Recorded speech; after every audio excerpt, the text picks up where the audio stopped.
Pushpa 2 premiere show సందర్భంగా సంధ్య థియేటర్లో జరిగిన తొక్కిసలాట ఘటన హీరో అల్లు అర్జున్ అరెస్టుపై ఆంధ్రప్రదేశ్ ఉప ముఖ్యమంత్రి పవన్ కళ్యాణ్ తాజాగా స్పందించారు.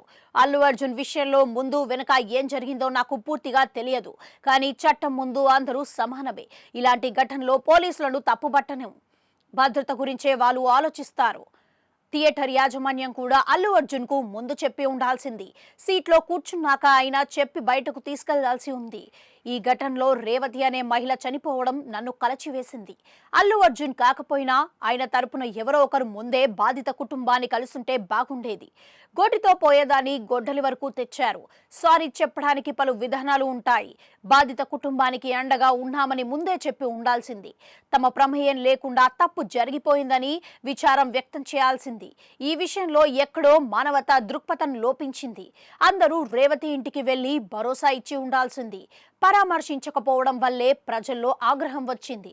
తన వల్లే ఒకరు చనిపోయారనే వేదన అల్లు అర్జున్లో ఉంది. ఇక సినిమా అంటే టీం, అందరి భాగస్వామ్యం. అల్లు అర్జున్ ఒక్కడినే దోషిగా మార్చడం కూడా కరెక్ట్ కాదు. సీఎం రేవంత్ రెడ్డి పేరు చెప్పలేదని అరెస్టు చేశారనడం సరికాదు. అల్లు అర్జున్ అనే కాదు, ఈ స్థానంలో ఎవరు ఉన్నా రేవంత్ రెడ్డి అలానే చేసేవారు. అల్లు అర్జున్ అరెస్టు విషయంలో రేవంత్ రెడ్డి పరిస్థితి రెండు వైపులా పదునున్న కత్తిలా మారిపోయింది. తొక్కిసలాట ఘటన తర్వాత చోటు చేసుకున్న పరిణామాలపై సీఎం హోదాలో రేవంత్ రెడ్డి స్పందించారు. కొన్నిసార్లు పరిస్థితులను బట్టి నిర్ణయాలు ఉంటాయి. అభిమానులు చెయ్యి ఊపాలని, అభివాదం చేయాలని ప్రతి హీరోకి ఉంటుంది. చిరంజీవి గతంలో అభిమానులతో కలిసి సినిమాలు చూడడానికి వెళ్లేవారు. కాకపోతే ఆయన ముసుగు వేసుకొని ఒక్కరే థియేటర్కు వెళ్లి వచ్చేవారు అని డిప్యూటీ సీఎం పవన్ కళ్యాణ్ పేర్కొన్నారు.